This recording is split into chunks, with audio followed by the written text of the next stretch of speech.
It's only entertainment. Welcome back to The Talking Hedge. I'm Josh Kincaid, capital markets analyst and host of your Cannabis Business Podcast. Today, we're going to be talking to Scott Jennings. He is the founder and CEO of Pantry Food Co. Scott, thanks for being with us at The Talking Hedge. Hey, Josh. Great to be here, man. Appreciate it. So we both just got back from Vegas. We were at Weed Week. I was at several events, the Alternative Investment Summit, then the Lemon Haze Golf Tournament, then Marijuana Business Conference, and then MJ Unpacked. Put in 60 to 80 hours in 5 weeks. It was a long, good week. How was it for you? What did you get out of it? Maybe a couple of takeaways before we jump into Pantry Food Co. and all that good stuff. Scott, tell me a little bit about your week at Weed Week. Oh man, it was packed, right? Like not a lot of sleep. And one of the biggest takeaways is the cannabis industry is alive and well. I mean, I don't know how many people really, came down on Vegas, 50,000, maybe 100,000, but seeing everybody out in force after going through COVID and everybody kind of working in silos always makes you feel how impactful this industry is, right? Me working in a brand, but stepping into MJ Biz, you can see anything from extraction to grow to distribution to technology, right? It's just like this industry is booming from all aspects. And I think that's what you get at Weed Week in Vegas. And that's what my team would see. Anytime we have a new team member or even a new investor looking at cannabis, we say, hey, come down to Vegas. It's going to be a lot. It's going to be overwhelming. But the one thing you're going to leave is you're going to feel like this industry is on fire. So that was my biggest takeaway. Plus, we had a lot of great meetings, right? It's really one of the central spots where all the East Coast operators come out, the West Coast businesses come out, investors from the Midwest are there. So any meetings you want to have, everybody's there, but everybody's fighting for attention, trying to get 10, 15 minutes, 30 minutes with the right partners to piece this industry together to build a holistic industry, because right now it's so fragmented, right? And we're all just trying to connect the dots. So those were some of my big takeaways. Nice.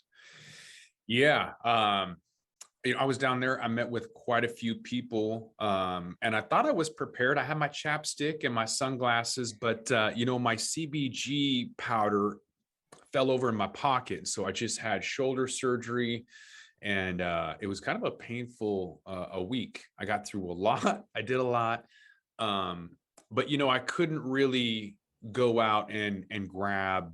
I was busy, so I couldn't go grab some RSO. Plus, that kind of put me out. I wish that there would have been other alternatives, because every time I go into a store, it's something that's really sweet, like a lot of sugar, or there's gluten or dairy. I'm looking at this billboard outside my room right here, and I see stop by this gas station and fill up for you and your car. Funny thing is, when I go in there, the only thing that's in there is inflammatory stuff: wheat, sugar, dairy, alcohol, and I can't do any of that. I'm a broken individual. I've worked this meat suit really hard, and I've broken myself. So trying to get through I almost said tournament, Freudian slip. When I try to get through MJ BizCon, it is like a tournament. I mean, you got to it's a freaking marathon. But how do you do it holistically without adding extra bad stuff to you? A lot of people are drinking at night, and so without CBG, I didn't really have anything. So let's transition into Pantry Food Co., because I'm really excited about that and what you're doing.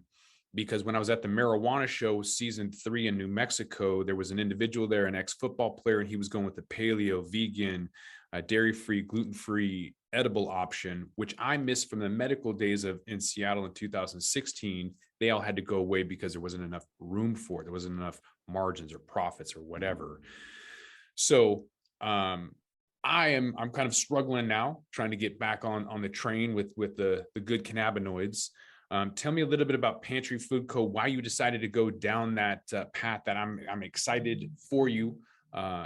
What made you decide to do that? And then I just dive in. Tell me a little bit about Pantry Food Co. Yeah, absolutely. And I'll even bridge with you just talking about the tournament first, because it is a tournament. It is it's the playoffs, right? And you need to have your best energy. And I kind of had a similar situation, Josh, when I got down there. I wasn't going to be without my pantry edibles, which are my daily go-to, right? And so was able to get a vape pen early on. And I don't really like to smoke at much anymore, right? I've tried to minimize that consumption behavior. But interesting enough, that vape pen broke. I was given it, it was broken.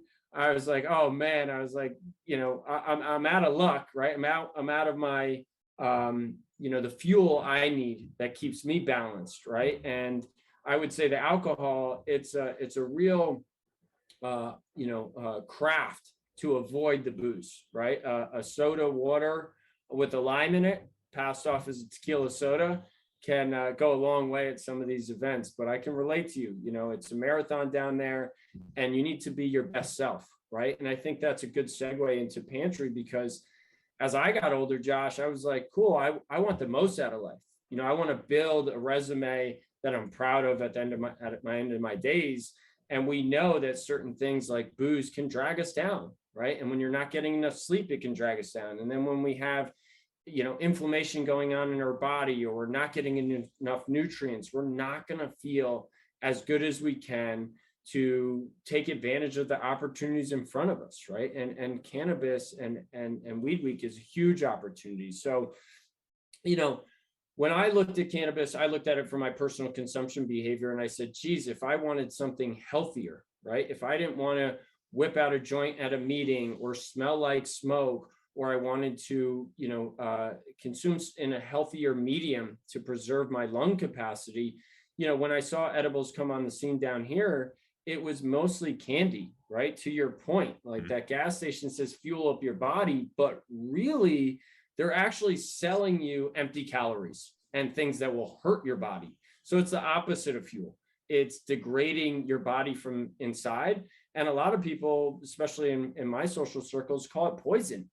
It's the opposite of fuel. They're serving you poison to increase inflammation in your body, and you're going to, possibly get addicted to that stuff, right? So Pantry was designed to create nutritionist products with functional ingredients that people can consume for daily wellness, right? Everybody's got this stigma that's all about getting, stoned and being on a couch and, whoa, I can't control edibles. I'll tell you, Josh, we meet with so many brand spanking new consumers to cannabis, and we tell them that this is not what you've been trained to think over the last 70 years. You can have a microdose and not feel stoned, with benefits for sleep or for brain health, or we're coming out of a pandemic for immune support, right? Or relaxation. All of these are so important. And so Pantry was born to meet those consumers, the female consumer, the athlete, the elderly, that don't really look to consume high THC combustible products. They want something that matches their traditional consumption behaviors. And so that's what I've set out to create.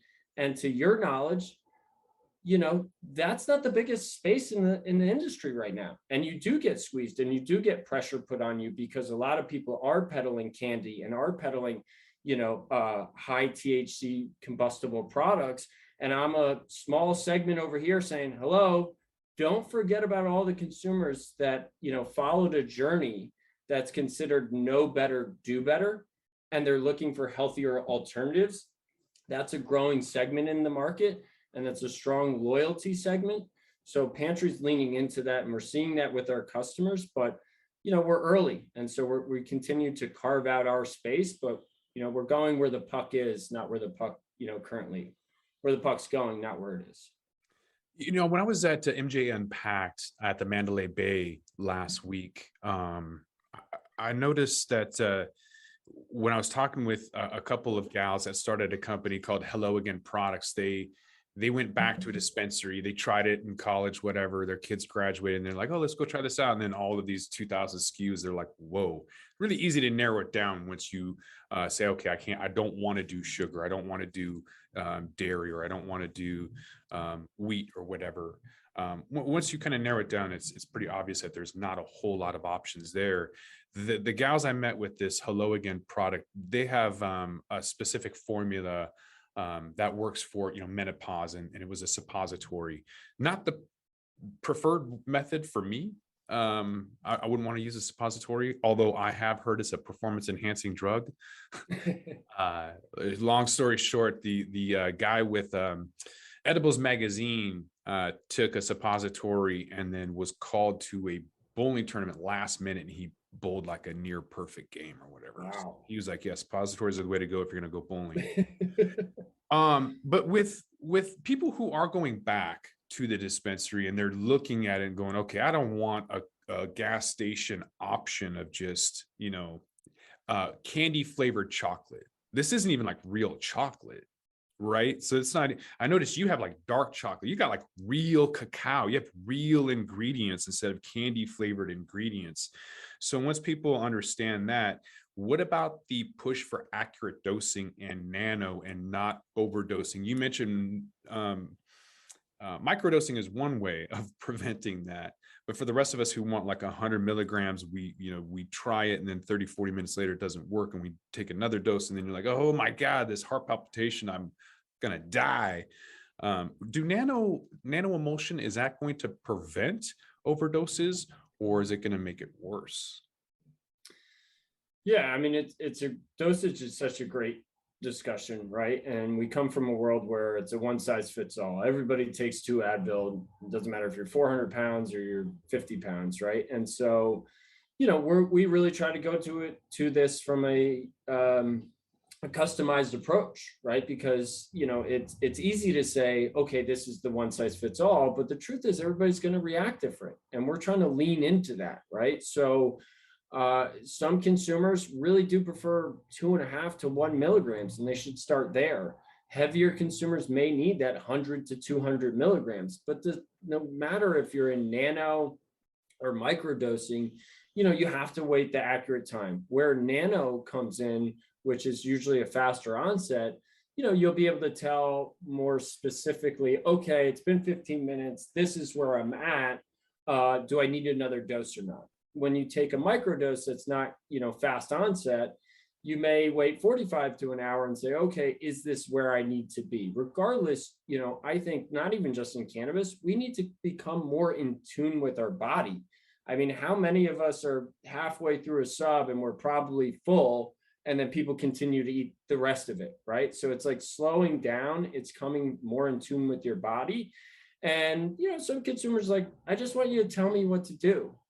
But more thoughtful, more conscious consumers, I think, are okay with that. Saying, hey, try this out, be in tune with your body. Even some consumers are allergic to cannabis, right? So it's never going to be this one size fits all. We really do want to be a steward of your journey and take you through this path. And we learn. So every time a consumer says, hey, that did work for me or that didn't, you start to pair those anecdotal evidence together and you start to form, a generalization of what may be appropriate starting place and how to up your dose or when you're good. However, it's still going to be an individual approach for Pantry, at least, because we want everybody to feel that attention and find the right level for them, because too little, you're kind of upset, you didn't get the sleep or you're not relaxed to the way you want. And too much, you're on the other end saying, oh, this is a little overwhelming. I may get a little bit of anxiety. And so finding that right level for you is all part of the goal for us.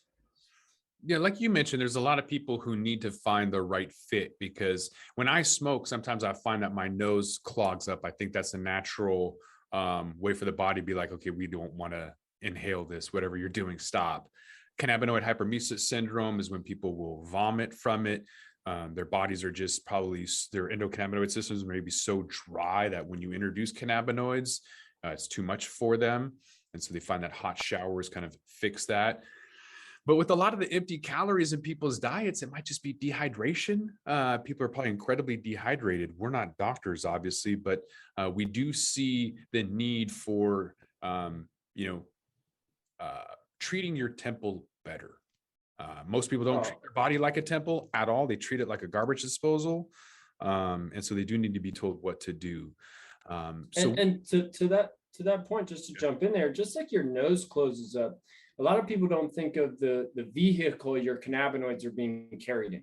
So when you have a artificially flavored and artificial colored and highly processed ingredient as your carrier for your cannabinoids. Well, when it gets into your body is like trying to defend against it, right? It's like, holy cow, like there might be something good in there, but it's masked in all this garbage, right? And that's really interesting to contemplate and to explore and be curious about. So as our chief medical officer will say over and over, you want to eat whole foods, right? So we're focused on whole food ingredients, pairing those cannabinoids with those whole foods. So when it goes into your body's not looking at this as something it doesn't want to absorb. Quite the opposite. It's kind of opening up and saying, wow, that rich dark chocolate antioxidants, I want that. And then there's some cannabinoids in there too. And I think that's just part of us learning what the body wants and what it doesn't, and the receptive nature to what we're putting it in. A lot of people say, well, every body is different. And I want to say, like, we all have the same number of digits and organs. And I don't think an inflammatory situation is different than one person than the other. It's just that some people have a better tolerance, I would say. But why would you even want to put an inflammatory product in your body?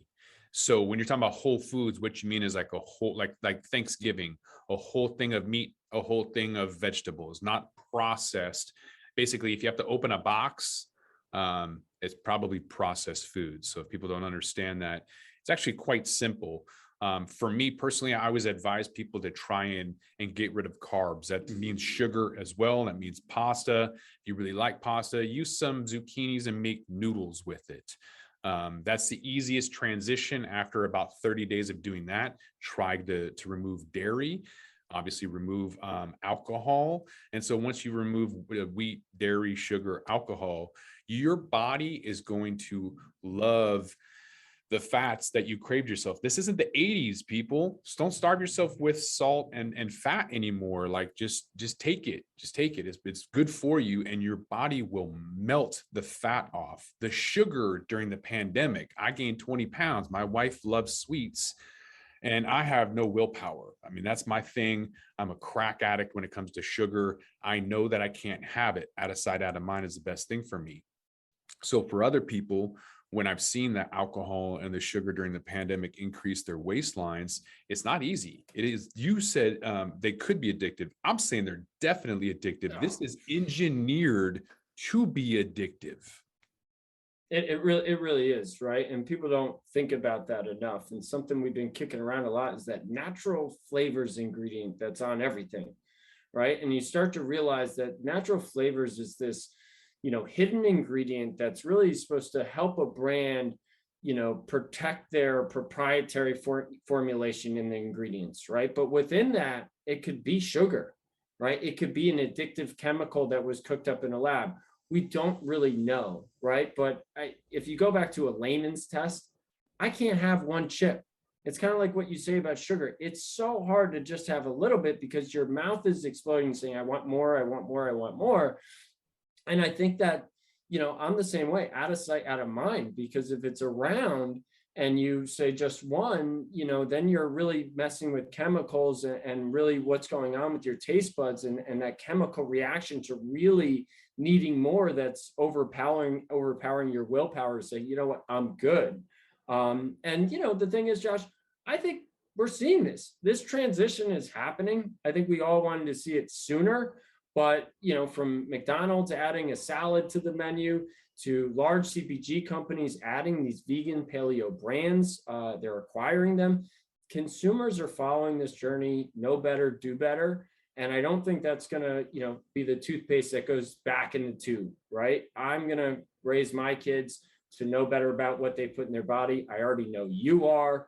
And I think that the more that we educate society around us, people are going to start speaking up for their health more because, let's be honest, also having to rely on the healthcare system, while it may be great and, challenging in the same degree, I think being in control of your own health so that you can live your life in the freedom with quality health instead of relying on pills or pharmaceuticals or our healthcare system is the ultimate empowerment in life. Yeah. Well, I found cannabis, not like a lot of other people. I was running away from big pharma. I found out at an early age that it was just duct tape, and I wanted somebody to kind of peel the layers back and find out what the problems were rather than taking ibuprofen. Like my buddy who ended up taking 12 a day and died of multiple sclerosis, which I think is from clogging the CB1, CB2 receptor cells, and the body can't breathe right, creating an autoimmune disease. And he ended up dying as a result of that. But I know that kids can also rebel. If you tell kids like, oh, you just want to do whole foods, they'll rebel. But there's good indicators now with technology utilizing like the Food Babe on Instagram, who will show you what all of these natural flavors really are. Like the red dye in Gatorade is the same ingredient in a fire hydrant. Like, let's get real. MSG, people don't understand, is that thing that's super hyper tasting. They pulled that out of Chinese food, but not like other food, which is really weird. My dogs, I don't feed them real food because it's so hyper tasting. They will go crazy. Like when I see these kids that are fed cereals with glyphosate and sugar and everything else in there, and then you wonder why they're going crazy and have ADHD. Like, I'm not wondering. I know exactly why they're going crazy. And then the parents get mad at these kids like, yo, that's your fault. You need to be the one who's reprimanded. So we get it. It's consumer friendly. We're at that point, but is it investor friendly? Kind of want to transition a little bit, because I've seen companies come and go that make the world of sense to me. And we've just been harping on all of the benefits to your products at Pantry Food Co. But in the end, will it actually make sense? Like bottom line, Yes. dollars, like money. Yeah. Bottom line, look, I think that this is such a deep conversation, right? And I think that it really comes down to execution, right? I think there's plenty of companies that are going to ride this trend. This is a trend that is gaining steam. And when you're investing in a growing trend, you're going to have a tailwind. So as an investor, you always want a tailwind instead of a headwind. And there's a lot of tailwinds for healthier food products. However, what we've seen in many, many industries is that there is a very high cost to doing business, right? That can put a lot of businesses out. And you're seeing that in cannabis straight up. Like, value, as I tell investors all the time, is extraordinarily hard to come by in cannabis, because whoever has more money and is willing to spend more to grow their brand, they're gonna kill value, right, Josh? Like, if I offer a dispensary, a good promotion and a great marketing campaign and some bucks, that's a fair deal.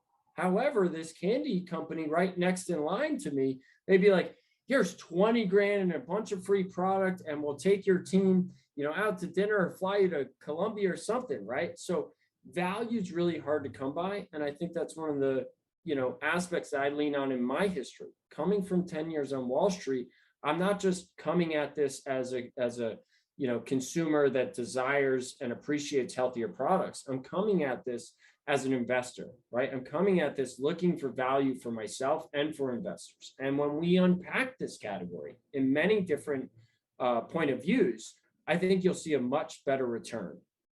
Let's dig in. Let's look at retention. Let's look at loyalty, right? This race to the bottom in the candy, you're going towards 7-Eleven. They don't care if they get the Snickers or the Milky Way or whatever the hell. You're going downstream, and people will flop from this candy to that candy, and it's going to be, a very bottom dollar kind of value product.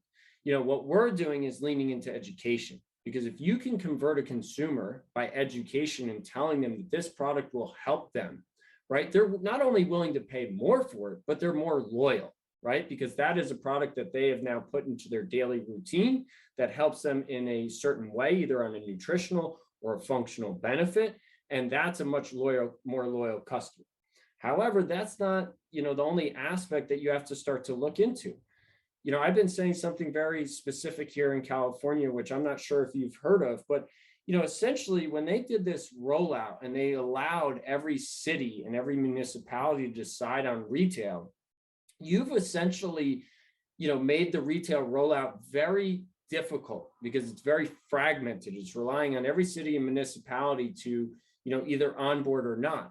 However, the production and the supply has really increased. You've created a supply and demand increase in the industry. And with this slow retail rollout, and you're seeing a lot of brands continue to jam at retail and overpay for growth. And there's many brands that I can go down that have tried to overpay for growth And when investors start to look at those numbers, Josh, as I'm sure you've looked at before, you're like, holy cow, your top line's great, but how much are you paying for that top line? What is the cost of doing that business, right?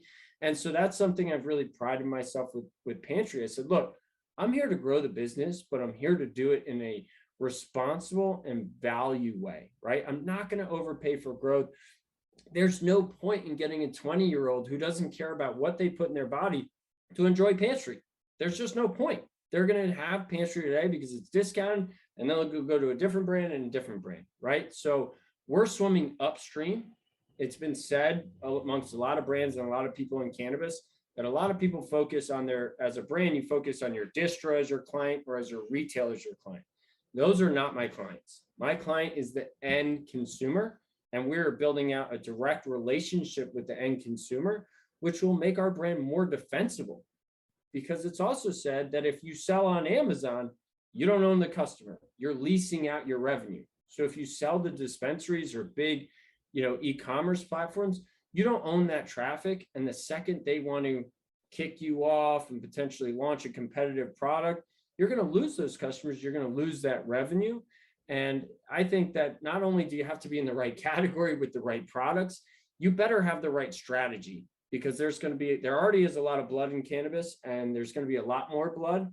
And I've been pounding the table to other brands and investors to get defensible and own their customer, because if you're relying on a third party, then you don't really own your business. And you're going to see that revenue kind of disappear as accounts drop certain brands to bring on new brands with fresh capital who are willing to pay more than you were when you had a ton of cash. Mm-hmm. You have the luxury, though, of working in one state that just happens to be the fifth largest economy by GDP in the world. So it's very unique. So I'm curious, within that realm that you're working, there's a lot of niche foods. How relevant is that outside of that bubble that you live in? And it's a very big bubble.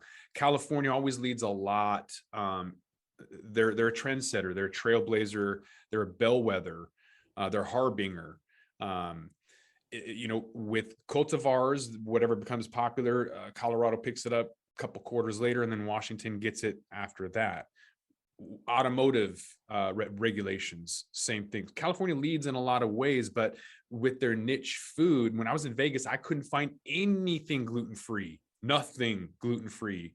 So, and it's right there. Like, it's so close. It's like a 4-hour drive from Cali. So how realistic is it to assume that you can scale outside of California when it seems to be niche? Yeah, I think it's perspective, right? I think what we think is niche is not necessarily niche anymore, right? I think that you're not the only one looking for gluten-free products while in Vegas. I know me in certain meetings, we actively sought out healthier restaurants or smoothie bars, right? Because we didn't want to fuel our body with shit while we were there. However, I think you have to take a step back. And I think it just all comes down to economics, right? Like, we can win in Vegas, but at what cost, right? And currently, Vegas is not, it has a lot of overlap with California. So sure, you may get a lot of interested parties down there, but a lot of mindsets change when they're in Vegas. A lot of people are there for the party. They're not there for the health aspect. I would say, I'm originally from New York. So I would say in New York, there's a massive healthy scene. People work aggressive hours, they've got families, and people in New York care more than ever about, their health and taking care of themselves and what they're, feeding kids. I think this is a growing trend in families across America and across the globe. Vegas is definitely a beast of its own because of its nightlife and everything that kind of circulates around that. So Vegas isn't top of the list for Pantry, but anywhere you see a lot of households, and look, we talked to people that lived in Vegas. Now, they may not be the ones overpaying at the dispensary or paying top dollar at the hotels, so they may not be the core target customer. But speaking to a couple families that live in Vegas, they don't act like the party goers that go to Vegas. They act like families. They act like, people that are growing older, that are taking better care of their bodies and their families, And I know that if we can speak to any family that's on that journey anywhere in America, we'll relate to them as they look to put better things in their body. And you brought it up, and I know this to be true too. Alcohol is damn near everywhere. And there's a lot of people that went to Vegas that said, God, we wish we could just have some healthy edibles or maybe have a joint together and get away from all this booze. But, Vegas is fighting it tooth and nail. Those casinos really don't want cannabis inside the hotels right now. And so that's a little bit of a tough space, but I don't think it's niche. I think it's families across America that are knowing better, that are doing better. And specifically, they want to do better for their families, right? Their kids. And that's what we hear a lot from parents that are trying to be better and trying to switch off alcohol or bad food to have more energy or to be more patient or more relaxed to grow their kids in what is classified, or I would classify as probably the most complex, economic or political environment we've lived in, or health environment, right? There's so much going on that's hurting mental health. And we also think, cannabis is a big role in just helping people relax through all these challenges that are impacting our mental health. Mm-hmm. I did think it was funny when I was at David Tran's Zodiac party. I asked for soda water and or club soda. I guess I said club soda, and he goes, "No, we don't have club soda." And he shows me a bottle and it was soda water, and I was like, "Yeah, that's fine. I'll take that." Yeah. So you still kind of have to explain it, I guess, in a town that doesn't do anything but drink, alcohol.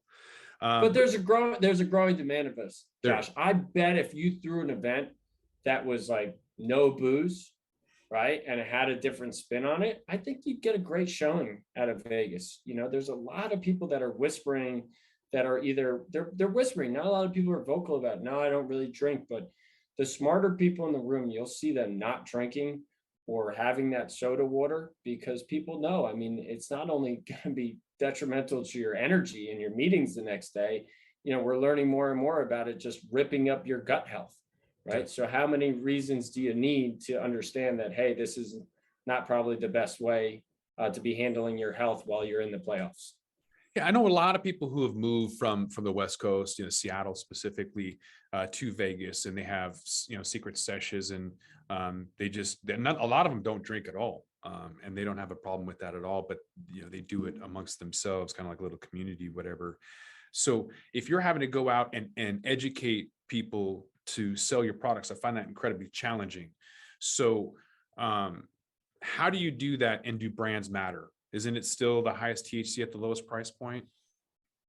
So, yeah, I'll take the education process first. I think you really have to lean into your core demographic, right? And that's another thing that we learned. Trying to get a 20-year-old bud tender to educate consumers about healthy ingredients when they personally don't care is not the right channel, right? I've used an analogy saying you could bring the best Pappy Van Winkle to a wine sommelier and say, sell this, and they will not be, a very good salesperson for you. So you need to find your gluten-free, your vegans, your paleos, right? Your allergenic people, the people that have back pain or sleep issues or relaxation, right?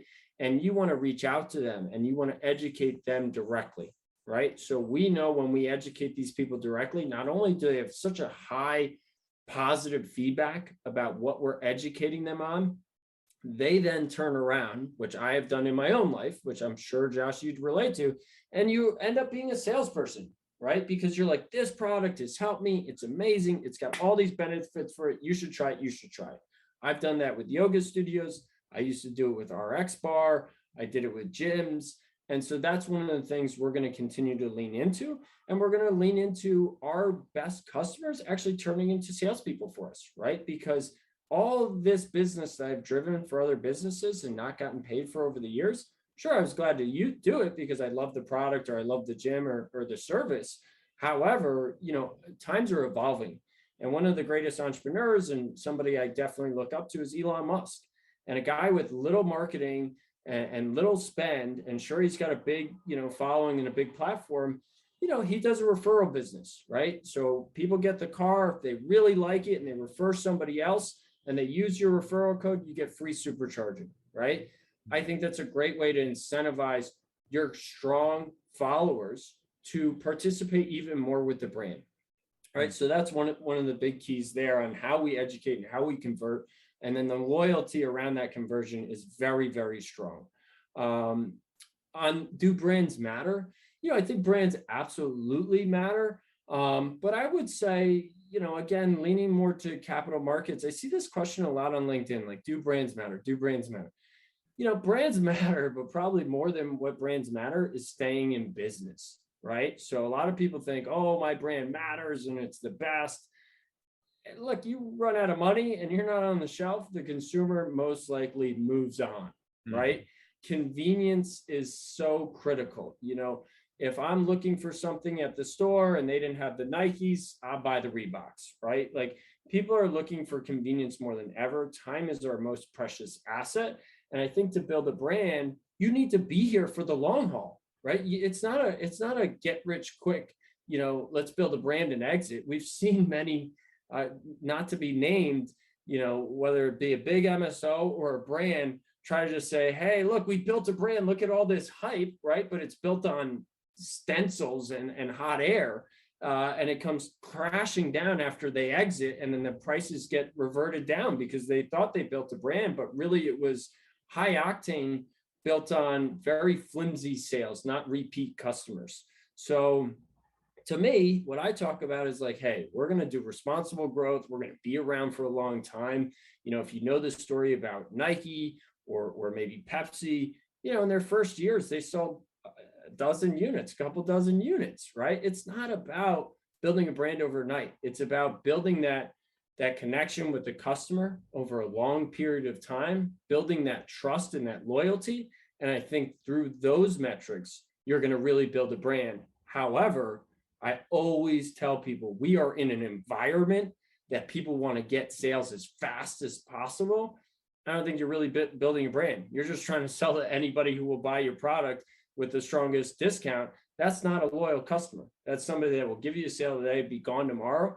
And, Dr. James Richardson, who wrote a great book, How to Ramp Your Brand, he'll say it, some of the best brands in the world have to build retention from the early days, which I think has been lacking in a lot of brands that are trying to grow.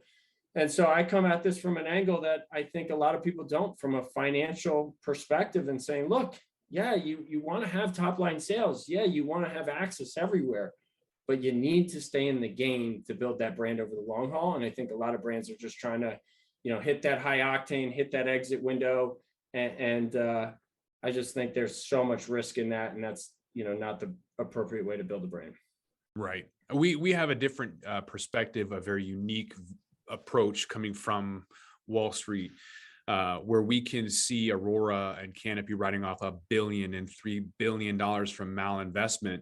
The investors don't care because they're not going after the risky equities. They're going after the IPOs, and then that's not good enough. So now they're going after cryptos, and it's just the depreciation of our currency, the quantitative easing, and the purchasing power that's been diminishing and replaced by inflation. And it's just the greed, not greed, but the need to have higher and higher returns that haven't kept up naturally is kind of what's directing all that. And we're kind of, I would imagine you're sitting in the back seat, kind of just looking as wide-eyed as I am.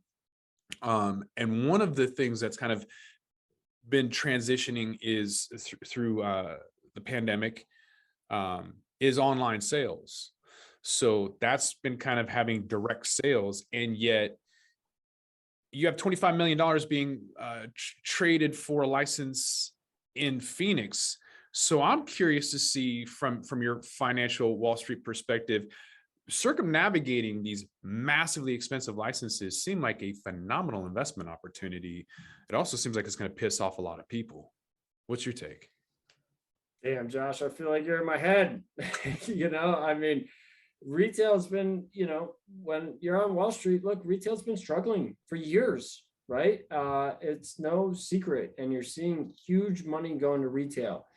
And it's been quite baffling. And when you're in the environment, you're like, shit, am I the one that's wrong? Right? Like, all this money going to retail and these big tickets definitely make you think that you're wrong, because the truth is, on Wall Street, it's e-commerce that's kicking ass. It's those businesses that you really want to look at because they have such high growth. However, cannabis had to come online, and it came online first through the retail channel, right? So I think that value came up and spiked. And I think that you're going to see that value diminish very quickly. And I don't say that with any kind of pleasure, because I know a lot of people in the retail business and I want them to continue to grow and succeed. I just, when I look through the consumer angle, here in California, everybody fought me about 5 years ago when I started getting groceries delivered. And they're like, I love going to Whole Foods, or I love going to the grocery store. I said, my ass, dude, like once you get it delivered and you have that convenience, I'd like to see you go back.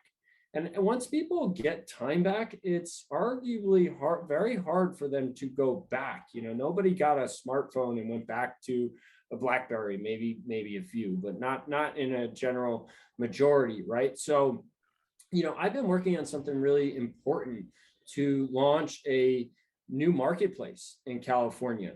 And I'm doing this because of, what's going on in retail, not only because I find it to be not the most attractive channel for consumers. Consumers appreciate the convenience of getting things delivered online, but also because there's an environment and an ethos around retail that retail is really the holy grail, right? I look at retail as the jumping off spot. Like you need to go retail, then you need to pounce into e-commerce as fast as possible, whether you're a brand or a retailer. However, a lot of people are heads down saying, oh, retail, we're just going to focus here. And I think that's, a short-sighted view, because if you take a step back and you look in traditional commerce, everything's going online. And even new brands that are launching, they would be hard pressed to sell to an Amazon or a Whole Foods or through a retail channel. They usually focus on their e-commerce channel first, owning the customer, collecting that data, learning about what they need, the feedback, and optimizing that channel. And then maybe they go out to, third-party retailers and distributors and sellers. So I think that retail, from an investor standpoint, I think there's a place for it. I struggle with comps, these really expensive retails, like what's the comp for that? Liquor stores are, boarded up and the bars on the windows. And, I'll even share more, which is like, retailers always want to do event activations at stores. And I always said, well, look at that environment. Imagine if you went to a liquor store and they had a DJ or a taco truck outside. I don't think I'm hanging out, right? I came for, the booze, I'm getting it, I'm getting out, right? I think we really need this next segment to open up, which I think is commingled, right? I think it's experiential retail, and then I think it's lounges or restaurants or venues of some sort where you can have a social aspect, right? However, they're trying to take highly regulated retail stores and make them experiential.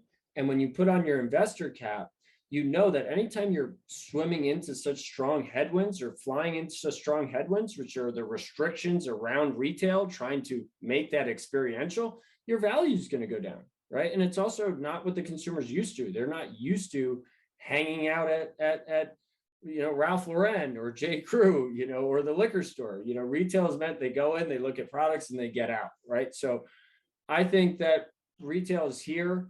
I'm specifically looking to open a retail store in my home state of New York because I understand the value in the early stages. However, I think what we've seen in traditional commerce take 20 years to go from brick and mortar to where we are with e-commerce today. I think that's going to happen at breakneck speed in cannabis. You're seeing it here in California, and stay tuned in the new year. Pantry will have some exciting updates about how we're approaching e-commerce to better provide convenience and solutions and consistency to our consumers in California. I think COVID has increased so many things: work from home, online delivery for the industry, hopefully cannabis cafes, hopefully more healthy food options. It's increased everything by about a decade. So, maybe next time I go down to Vegas, I won't have to look around for more healthier options. I don't know, but at least maybe you guys over at Pantry Food Co.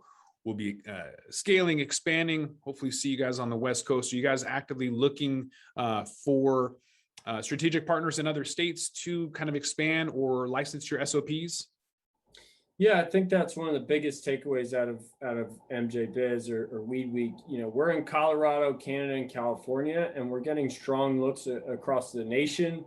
Have offers in Michigan and Missouri, and we're talking to a couple big MSOs to not really, I never liked the word license, right? We're in partnerships, right? Everybody's got a place to provide value. And so we're working on some big deals with some big partnerships, some big MSOs. But it's going to have to come down to creating a win-win solution for us both, because as East Coast operators are learning and West Coast operators are learning, we're stronger together. Just be careful who you let into your camp, because some people may not want the best for you. But if you can align with really great people and complementary assets or organizations or companies, there's a lot of value to unlock there. So keep a lookout for us in Michigan. One of my partners is from Missouri, so we're excited to get back there. And we're knocking on the door of Mass, and obviously patiently but eagerly waiting for New York to roll out so we can bring it back home. Yeah, you definitely want to do some due diligence. It's amazing how often that doesn't happen. I've been writing a bill for cannabis cafes in Washington State for a while, and one of the things is to look at whoever is in the Senate or House to make sure that their voting record reflects their interest in your bill, because they will add themselves just to crash it. So I think that goes with any industry, though. It goes with any industry, and you're right. People say one thing and do another thing. So you got to be really cautious about that. And they said one thing that's sure in cannabis is that change is constant. Well, I'd say one thing that's certain as well is that lawyers are going to make a killing, because there's already a lot of lawsuits and there's more coming. And it just speaks to people rushing to a marriage before they get past those first couple dates. So date before you put the ring on.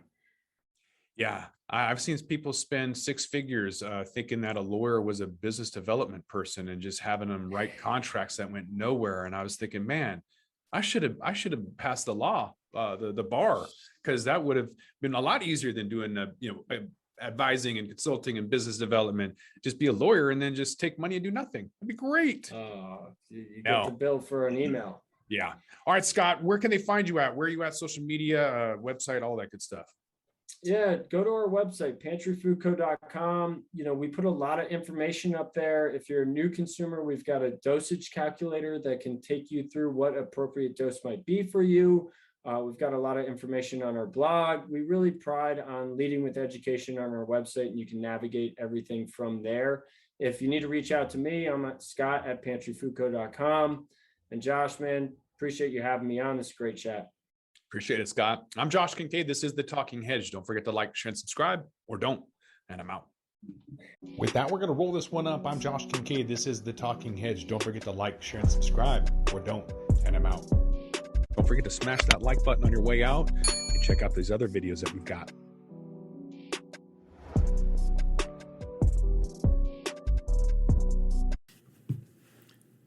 Hello, hemp friends. This is your host, Morris, from Volume Up, the Let's Talk Hemp podcast, where we explore and discuss all things hemp all the time. From industrial to nutritional to therapeutic to lifestyle, hemp has a place and a home pretty much everywhere. Download episodes now of the Let's Talk Hemp podcast wherever you listen to podcasts. Come get loud with me on Volume Up as we take industrial hemp to a whole new level in 2022 and beyond.